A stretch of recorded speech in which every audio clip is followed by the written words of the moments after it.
For chapter 8 and 9, I'm just going to move you through it, giving you the notes on it, because here's what happens, okay? This is a little bit of a sidetrack from the story of McCandless, and it talks about other explorers, which I'll get to in a second, like why and how they fit into this text, okay? But we're not going to, if you are interested in like what I'm telling you about, or you like the story that I'm about to tell you, then feel free, read all of chapter 8 on your own. The text is right here.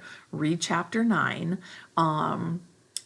if this is a story you're interested in. Otherwise, guys, I'm just going to give you the quick notes on chapter 8 and 9 so you know what's going on, so we can kind of get back into the story of McCandless and keep you on track.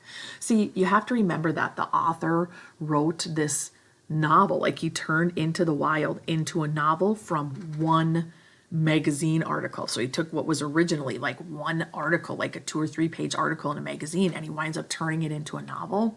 And so I don't want to say to fill space, but to make connections to the themes and develop the story a little bit more, he takes these sidetracks sometimes in some chapters, like in chapter 8 and 9. He's not telling you the story about McCandless anymore. He's telling you about other explorers. But here's why, and here's how he's relating it to McCandless. So when chapter 8 starts out, it's called Alaska, okay?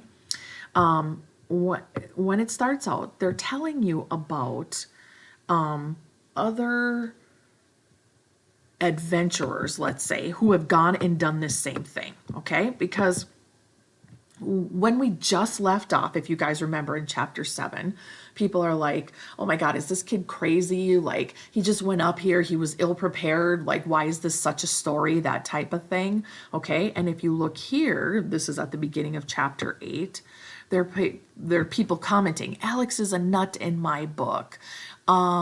He gave away a small fortune, forsake a loving family. Somebody else says, I see nothing positive at all about McCandless's lifestyle. One wrote, why would anyone be intending to live off the land for a few months and forget Boy Scout rule number 1, being prepared? Okay, so a lot of people are really harsh on McCandless, and they don't get it, and they're like, give me a break. Why is this a big book? So what happens is, the author, John Krakauer, takes a side note for chapter 8 and 9, and he's like, here's the deal, you guys. I know you think like Alex is some crackpot and just went up there and kind of got what he deserved, being ill-prepared. But he's like, you would not believe how many people do this. And it's not just about going up there and being ill-prepared, okay? It's about it's living off the edge, trying to become one with nature, trying to figure out the truths in life, that type of thing. And he did do a lot of research, but he's not alone. There are so many people that do this. As a matter of fact, they talk about when, in one of the chapters coming up, they say when they couldn't identify who he was, because remember, he burned everything, didn't have anything on him when they found him on the bus. When they put out like a bulletin to try and find out, they get thousands of people calling in thinking this is their son or their friend or their brother or whatever, because so many people go up there and do this. So the author's trying to examine that fact and like why, and can we do it better, and is he like legit for trying to pursue his dreams, or is he like ignorant because he went up and did things the way he went about things, okay? Of course, hindsight's 2020. We can all say, oh, he should have, and why didn't he? But, you know, living through it at the time, if that was his dream and he was kind of going for it, do we applaud him? All right, so chapters 8 and 9 start talking about these other explorers, like classic ones who have done this way.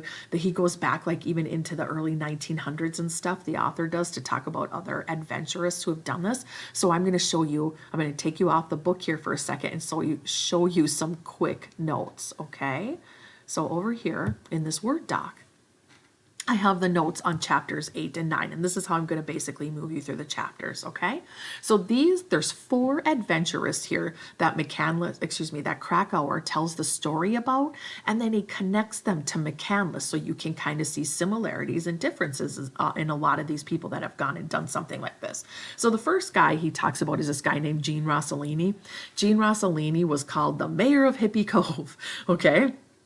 So he wants to go live out in the woods and see if it's possible to live independently of modern technology? Can you like live without plumbing devices, all that type of stuff? And now this was a while back, so he's not even talking about like the computers and stuff that we know now, but he just means, can you survive yourself? If you guys have seen those TV shows like, oh, I don't know if they're on the Discovery Channel or what channel they're on, but like Alaskan bush people and stuff like that, like they're literally making their own tools and making their own homes and doing like all their own legwork. They're not really dependent on society for much at all. So that's what this guy, Gene Rossellini, is trying to figure out. Well, here's the deal. He does it for 30 years. He goes off, lives in the Alaskan interior by himself, and here's what happens.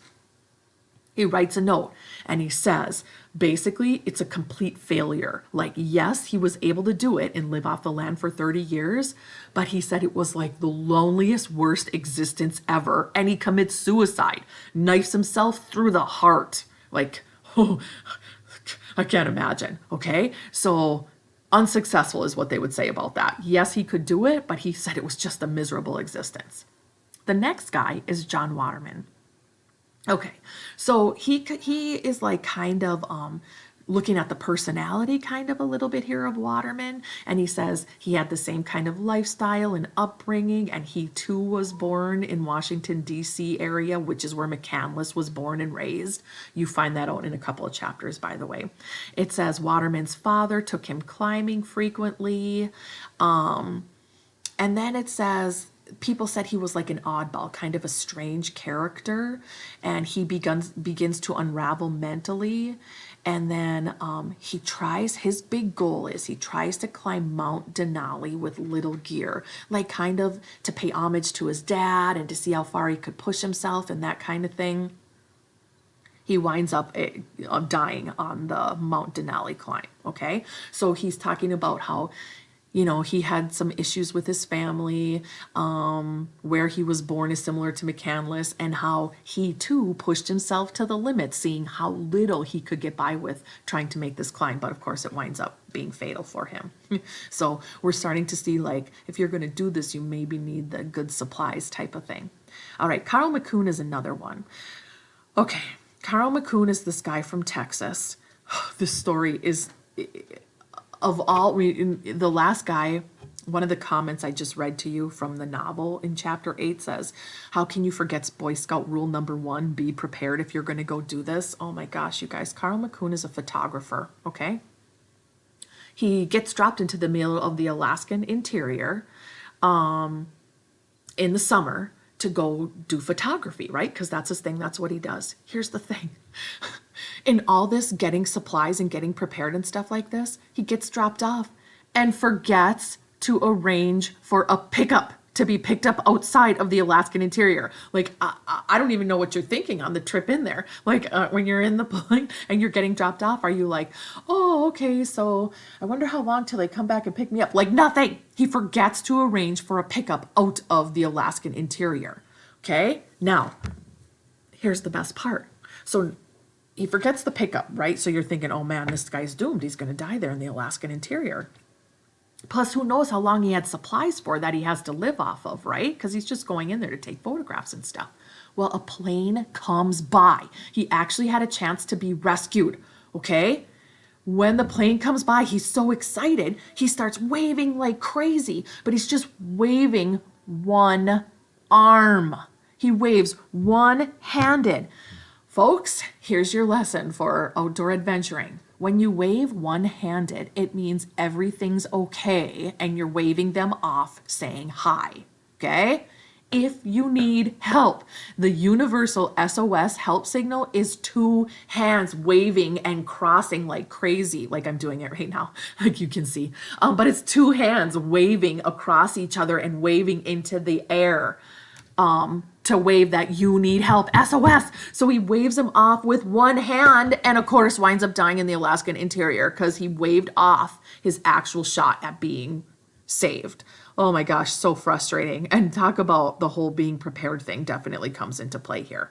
All right, so that's basically the gist of chapter 8. Here's the last thing. Chapter 9, you guys, they spend a whole chapter, I'm going to stop here.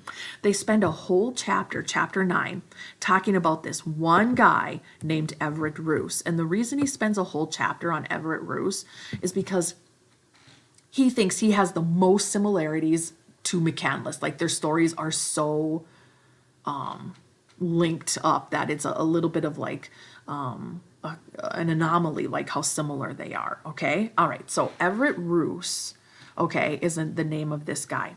He takes on a pseudonym also. You know how Chris McCandless takes on a pseudonym, right? Like another name he develops for himself, calls himself Alexander Supertramp. Well, Everett Roos did the same thing. He calls himself Nemo. Okay. If you guys remember Nemo, whenever I say that, people think of like the Disney Finding Nemo type thing, but it's not Nemo. Well, the Disney Nemo actually comes from the other Disney, Jules Verne's actual original story called 20,000 Leagues Under the Sea. The main character is named Nemo. Okay, so that's where that name actually comes from, guys. When you hear it, it means no one, and it comes from Jules Verne. It was a book, guys, but it was a movie. They even made a cartoon series off of 20,000 Leagues Under the Sea. You may have heard of it. So anyways, that's where this name Nemo comes from. Okay, so the thing about Roos is nobody ever really knows what happened to him. Okay, he went off on this adventure, and there's all these plot, like somebody, a biographer, much like Krakauer is telling the story of Chris McCandless, a biographer went and told the story of Everett Roos. Okay, and in this third bullet right here, guys, down here, it says it was believed that Roos fell to his death at Davis Gulch. Okay. However, Krakauer explores alternative theories of his death. There's a lot of mystery surrounding it. Like nobody knows for sure. They can't figure out what happened to this guy. So it says one believes that he was murdered by like a gang of farm raiders, basically, like guys that would go around and like round up other people's cows and like basically like raid their farms, like a bunch of robbers. Okay, so they believe that he kind of got onto their plot and they murdered him. His biographer, who actually delved into the story of him, Everett Roos's biographer, believes he drowned. Okay, and still finally they talk about how some people believe he's still alive and living like with some tribe and married to some woman that he met in this tribe. And like basically he wanted to fall off the face of the earth. So he left his trail cold so people would never find him. They think he met up with this like tribe basically, and that he finds this woman and he goes and lives off with them, and he was still alive and nobody just ever knew. So it's kind of interesting. If you like the whole adventure, the stories, this type of thing, you might want to read chapters 8 and 9, you guys. But if not, that's basically the gist of it.